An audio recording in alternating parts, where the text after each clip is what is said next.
Hi guys, it's me again. Remember what I shared with you last time about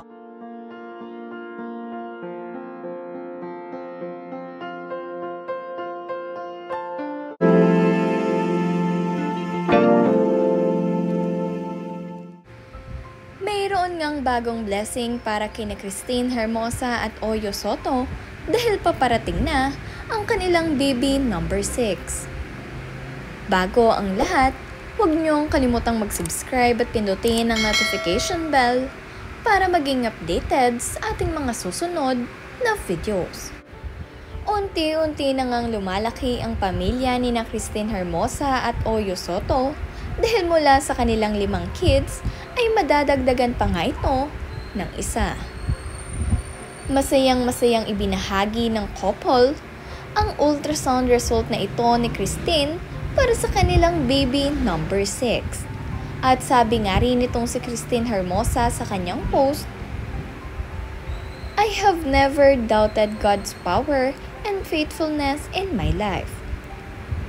I may at times feel discouraged, but I always have a strong sense of security that only God gives. I know He's got our backs all the time.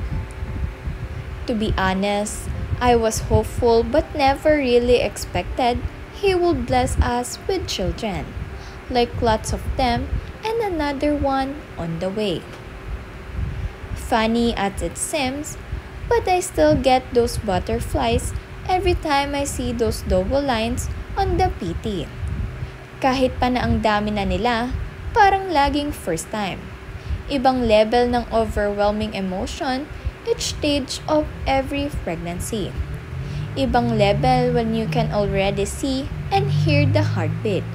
Iba talaga ang peace and joy pag galing kay God. One thing's for certain, we really cannot limit God's power. Even how impossible it may seem, God's plans will always come into completion, whether we like it or not. Akala ko noon last na si Isaac, ngayon hindi ko na talaga alam kay God. I praise the Lord for whatever plan He has for me and my super growing family.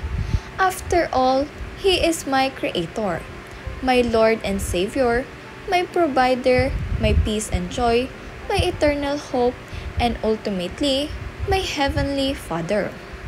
He definitely knows best, and I know how much He loves me and you. Keep on believing. Nakakatuwa nga dahil ang pregnancy na ito ay hindi inaasahan ni na Christine at Oyo. Ngunit gayon pa man, ay masayang-masaya pa rin ang couple dahil nagkaroon sila ng bagong blessings. Akala nga kasi nila ay last na itong si Isaac, ngunit hindi pa pala. May ibang plano pa pala sa kanila ang Diyos. At ngayon nga ay napakasaya ng couple para sa kanilang paparating na baby number 6. Congratulations sa inyo, Oyo and Christine. Ang kapatid nga rin ni Christine Hermosa na si Kat ay minsang nabiyayaan ng triplets. Ngunit ito nga ay nawala sa kanila, kaya naman itong si Kat ay minamanifest na siya ng araw ang susunod na magkakaroon ng blessings. Sa tulong ni Lord, ay makakamit din nila ni Miko ang kanilang inaasam-asam .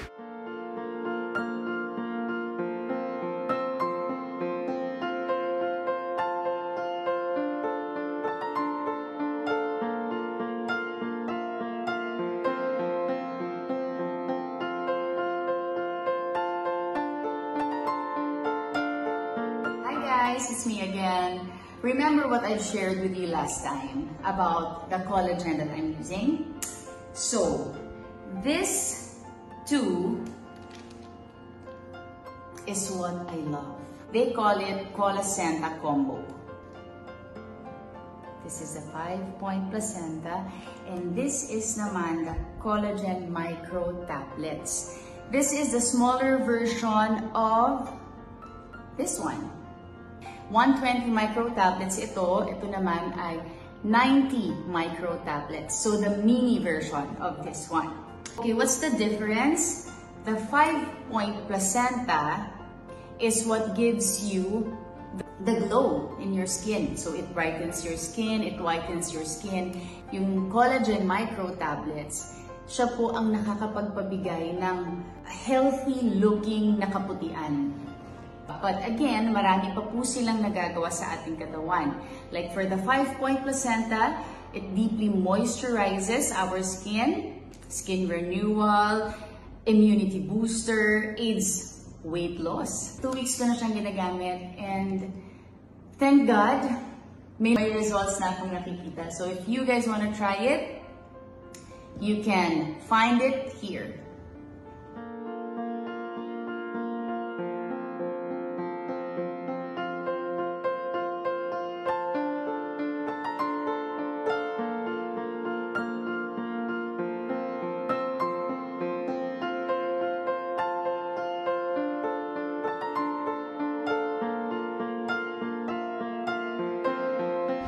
Napakarami nga ring nagbigay ng kanilang mga positibong komento mula sa pag-aanunsyo sa publiko ni Oyo at Christine ng kanilang baby number 6 na paparating.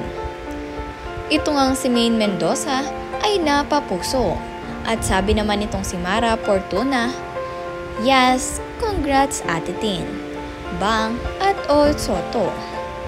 Sabi naman itong si Rojon Cruz, "Woho! Congratulations!" Si Mariel Padilla nga din ay nagpaabot ng kanyang congratulations. Gayon din nga itong si Sugar Mercado. At ang ilan pa nga sa mga netizens na nagbibigay ng kanilang pagbati para sa couple.